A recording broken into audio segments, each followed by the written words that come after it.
September 2nd, 1945. Hanoi's Badin Square. Ho Chi Minh stood before 500,000 Vietnamese citizens, a thin revolutionary in a worn khaki suit, clutching a single sheet of paper. French officials watched from their compounds with contempt. This peasant leader, this Moscow-trained agitator who'd spent decades in exile, was about to read what they considered a meaningless proclamation. The French had ruled Indochina for nearly 70 years. They'd return their colonial administrators within weeks, their foreign legion within months. This declaration of independence was theater, nothing more. Then Ho began to speak. All men are created equal. They are endowed by their Creator with certain inalienable rights. Among them are life, liberty, and the pursuit of happiness. He was quoting the American Declaration of Independence, word for word. The French didn't understand what they were witnessing. This wasn't just a declaration. It was the culmination of decades of humiliation, exploitation, and broken promises. It was the opening move in a conflict that would consume 3 decades, destroy 2 nations' armies, and reshape global politics. Every French colonial decision, every moment of Vietnamese resistance, every geopolitical shift since 1877 had built toward this instant. The French would need 8 years to realize they'd already lost. The Americans would need another 20 to learn the same lesson. This is the story of how a regional colonial struggle became the most controversial war of the 20th century.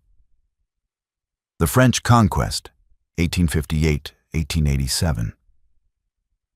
The seeds were planted in 1858, when French naval forces bombarded Da Nang under the pretense of protecting Catholic missionaries. Emperor Tu Duc's Vietnam possessed a centuries-old civilization, a Confucian bureaucracy, and a fierce tradition of resisting foreign domination. The Vietnamese had thrown off Chinese rule. They'd repelled Mongol invasions 3 times. French officers believed Indochina would fall within months. It took them 27 years. The French conquest wasn't a swift colonial takeover, but a grinding campaign of sieges, guerrilla warfare, and political manipulation. By 1862, they'd seized the southern provinces, creating the colony of Cochinchina. By 1883, they'd forced the Vietnamese court to accept protection over the northern Tonkin region and central Annam. In 1887, they formalized French Indochina, adding Cambodia and later Laos to create a colonial empire encompassing modern Vietnam, Cambodia, and Laos.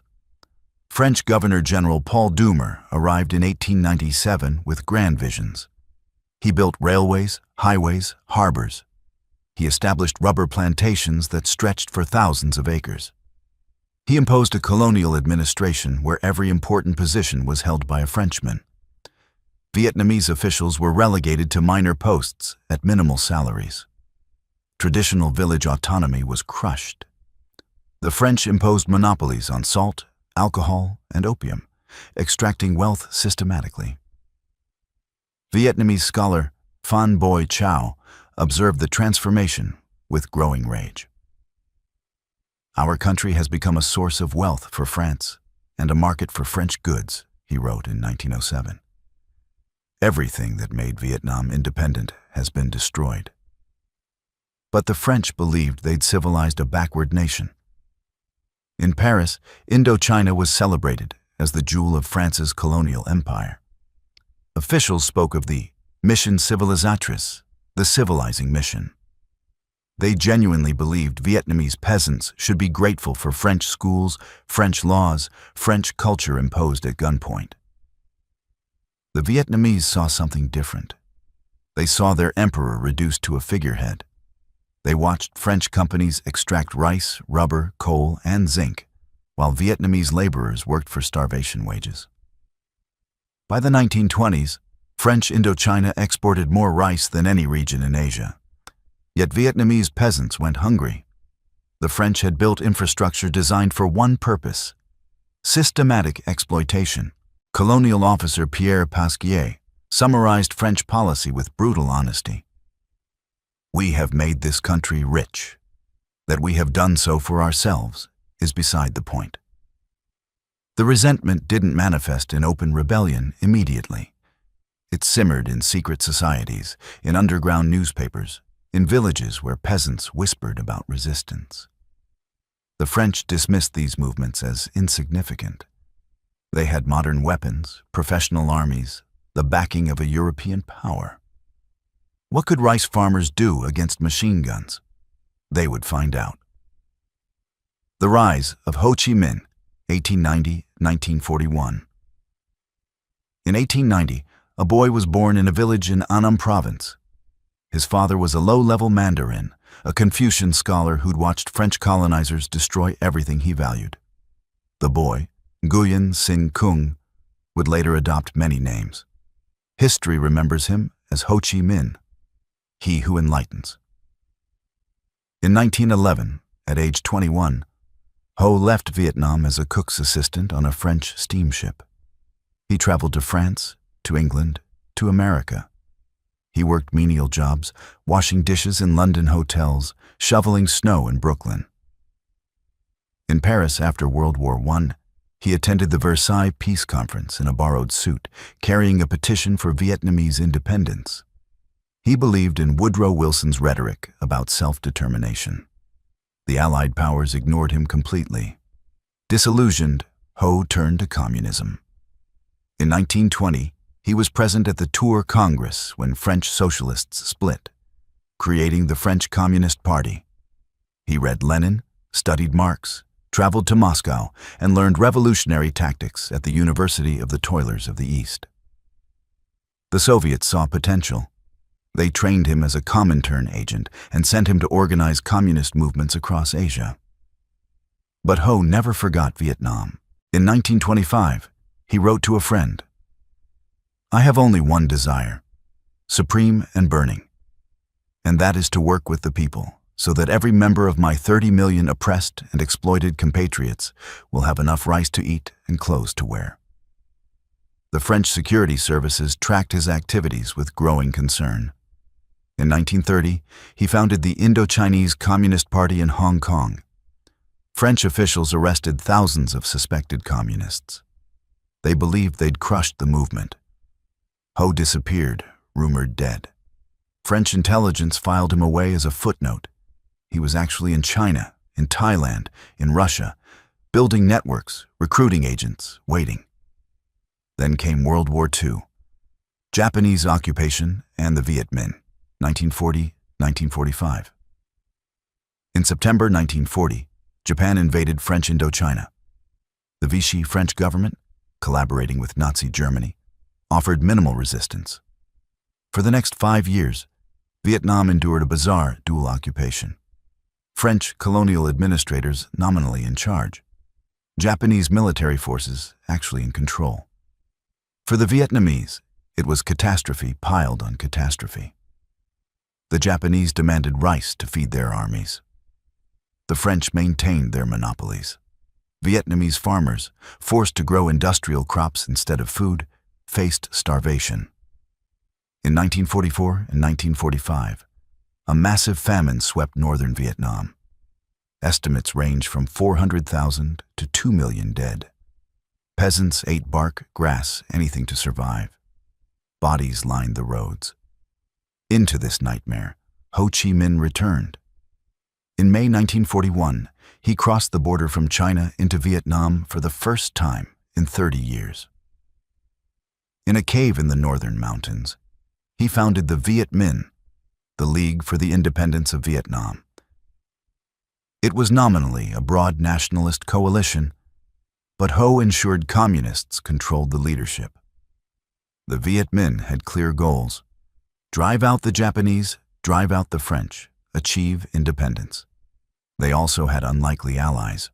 American OSS agents, the predecessors to the CIA, made contact with the Viet Minh. The U.S. wanted intelligence on Japanese troop movements. The Viet Minh wanted weapons and training. OSS officer Archimedes Patty later recalled meeting Ho. He was very impressive, articulate, intelligent, and he spoke perfect English. He quoted Jefferson constantly.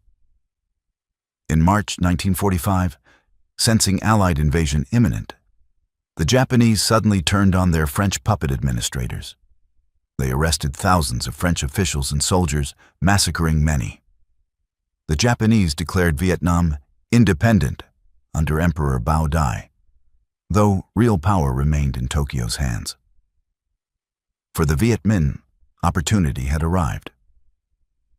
Throughout the summer of 1945, Viet Minh forces expanded their control. They armed villagers, organized resistance networks, prepared for the moment Japan would fall. They didn't have to wait long. On August 15, 1945, Emperor Hirohito announced Japan's surrender. Vietnam had no effective government. The French were imprisoned. The Japanese were disarmed. Emperor Bao Dai had no army, no legitimacy, no support. The Viet Minh moved immediately. On August 19th, the August Revolution began. Viet Minh forces seized control of Hanoi without firing a shot. On August 25th, Emperor Bao Dai abdicated, handing his seal of office to Viet Minh representatives. "I would prefer to be a citizen of an independent nation rather than emperor of an enslaved one," he declared. The French, still imprisoned in Japanese camps, watched in impotent rage. On September 7, 1945, Ho Chi Minh stood in Ba Dinh Square and declared Vietnamese independence. OSS officers stood on the platform with him. American P-38 fighters flew overhead in formation, a show of respect. Ho quoted the American Declaration of Independence deliberately. He genuinely believed the United States, champion of self-determination, would support Vietnamese independence. He was catastrophically wrong. The French return, 1945-1946. The Potsdam Conference had divided Vietnam temporarily at the 16th parallel. British forces would accept Japanese surrender in the south. Chinese nationalist forces would do so in the north. Both were supposed to maintain order pending French return. The British arrived in Saigon in September 1945 under Major General Douglas Gracie. He found Viet Minh flags flying, revolutionary committees governing, French colonists imprisoned or in hiding. Gracie, an old colonial hand, was appalled. He immediately released French soldiers, armed them, and helped them launch a coup against Viet Minh authorities. Within weeks, French forces controlled Saigon. French General Philippe Leclerc arrived with professional troops, many veterans of fighting Nazi Germany. French warships anchored in Saigon Harbor. Foreign Legion units secured key cities. The French weren't returning as diplomats. They were returning as conquerors. Ho Chi Minh faced impossible choices. In the north, Chinese nationalist troops occupied Hanoi, 200,000 undisciplined soldiers who looted systematically. In the south, the French were massacring Viet Minh fighters.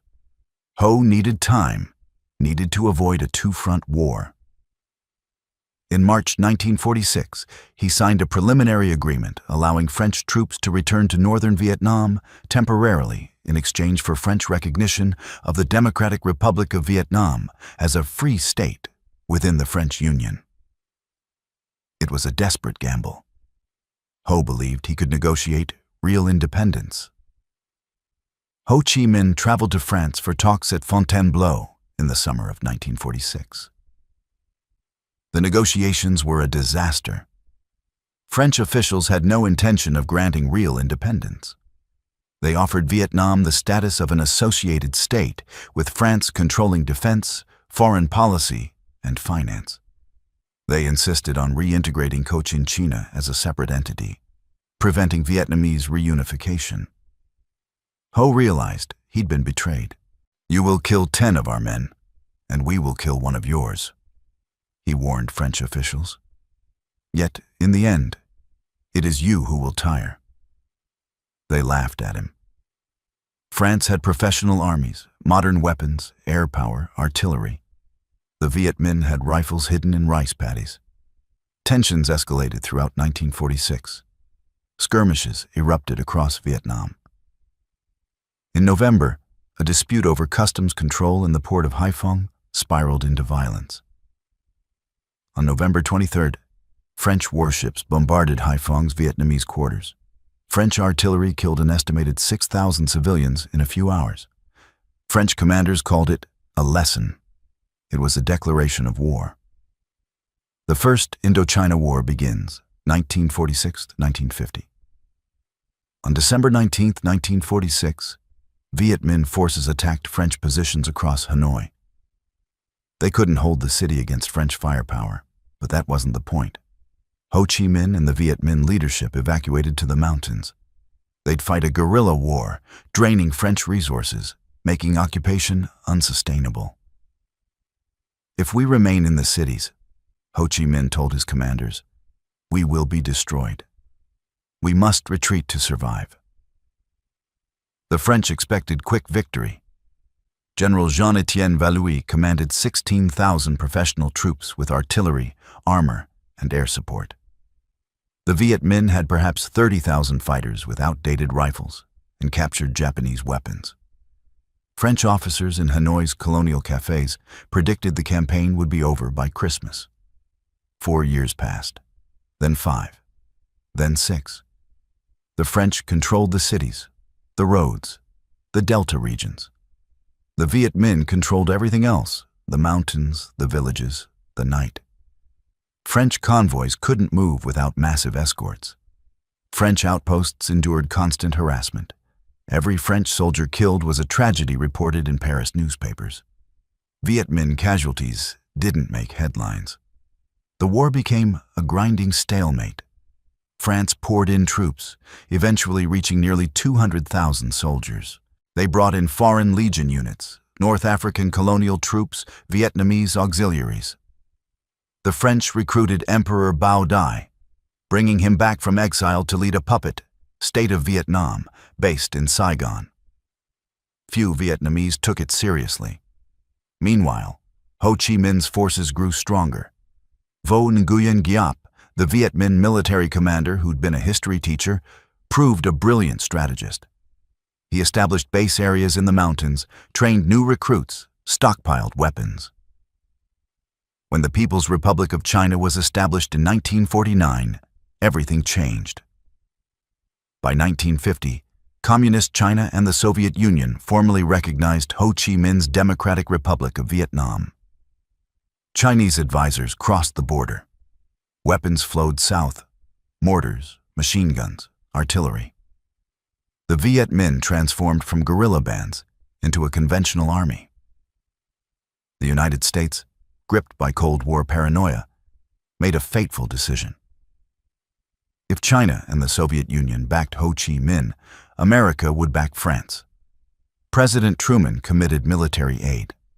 By 1954, the United States was paying nearly 80% of France's war costs. The dominoes were aligning. Dien Bien Phu and the Geneva Accords, 1954. French commanders needed a decisive battle. In November 1953, French paratroopers seized a remote valley near the Laotian border, Dien Bien Phu. French Colonel Christian de Castries commanded 13,000 troops in a fortified base. The plan was simple: occupy strategically vital ground, force the Viet Minh into conventional battle, destroy them with superior firepower. French General Henri Navarre was confident. The Viet Minh cannot possibly mass the artillery necessary to threaten our position, he declared, and if they could, we'd destroy them from the air. Vo Nguyen Giap studied the valley and smiled. Through December and January, 50,000 Viet Minh troops moved toward Dien Bien Phu through jungle and mountains. They brought artillery pieces, disassembled, carried on bicycles, dragged through mud by human labor. Peasants volunteered by the thousands as porters. They dug supply tunnels, camouflaged gun positions, ringed the valley with anti-aircraft batteries. By March 1954, Giap had 200 artillery pieces positioned in the hills overlooking Dien Bien Phu. French officers had assured Colonel de Castries this was impossible. On March 13th, the artillery barrage began. The siege lasted 56 days. Viet Minh guns systematically destroyed French artillery positions, cratered the airstrip, made aerial resupply suicidal. Viet Minh infantry dug trenches closer daily, choking the base like a noose. French soldiers died by the hundreds, then thousands. Reinforcements parachuted in knowing they were joining a death trap. President Eisenhower considered American intervention. His Joint Chiefs proposed Operation Vulture, massive B-29 bombing raids, possibly tactical nuclear weapons. British Prime Minister Winston Churchill refused to participate. Congressional leaders demanded Allied support before committing American forces. Eisenhower backed down. On May 7, 1954, Dien Bien Phu fell. More than 11,000 French and colonial troops were killed, wounded, or captured. It was the worst French military defeat since Napoleon. The shock in Paris was seismic. France had lost its will to continue. Peace talks had already begun in Geneva. Now, with France's army humiliated, the negotiations took on desperate urgency. The Geneva Accords, signed July 21, 1954, temporarily divided Vietnam at the 17th parallel. Ho Chi Minh's Democratic Republic controlled the north. Bao Dai's state of Vietnam controlled the south. Elections would be held within 2 years to reunify the country. Those elections never happened. The United States refused to sign the accords. American officials feared Ho Chi Minh would win any nationwide vote. He was wildly popular, a genuine independence hero. So the U.S. backed Ngo Dinh Diem, a Catholic nationalist who overthrew Bao Dai and established the Republic of Vietnam in the south. Diem canceled the elections. America sent military advisors. The temporary division became permanent. The Vietnamese Civil War would collide with Cold War politics. Within a decade, American combat troops would be dying in Vietnamese rice paddies. These 6 events, French colonial conquest, Ho Chi Minh's radicalization, Japanese occupation, French return, the First Indochina War, and Dien Bien Phu, were the foundation of the Vietnam War. Each decision compounded the previous error. Each act of colonial arrogance created new resistance. Each broken promise produced new revolutionaries. The French believed colonialism was their right. They never understood Vietnamese nationalism was stronger than French firepower. Ho Chi Minh believed the United States would support independence. He never understood Cold War politics would override Wilsonian principles. American leaders believed they could prevent communist expansion. They never understood they were inheriting France's colonial war. Vietnamese General Vo Nguyen Giap, reflecting decades later, said, "We were not strong enough to drive out 500,000 American soldiers, but that wasn't our aim. Our intention was to break the will of the American government to continue the war." He'd learned that lesson defeating the French. On September 9, 1945, Ho Chi Minh stood in Ba Dinh Square and quoted the American Declaration of Independence. He genuinely believed America would support Vietnamese freedom. 20 years later, American B-52s were carpet bombing the Vietnamese countryside. 30 years later, American helicopters would evacuate the last Americans from Saigon's embassy roof as North Vietnamese tanks rolled into the city. The tragedy was preventable. At multiple points in 1945, in 1946, in 1954, different choices might have changed everything. But colonial pride, Cold War ideology, and tragic miscalculation created a perfect storm. The result was 3 decades of war, millions of deaths, and 2 nations' armies broken in Vietnamese jungles. The seeds planted in 1877 bore bitter fruit indeed.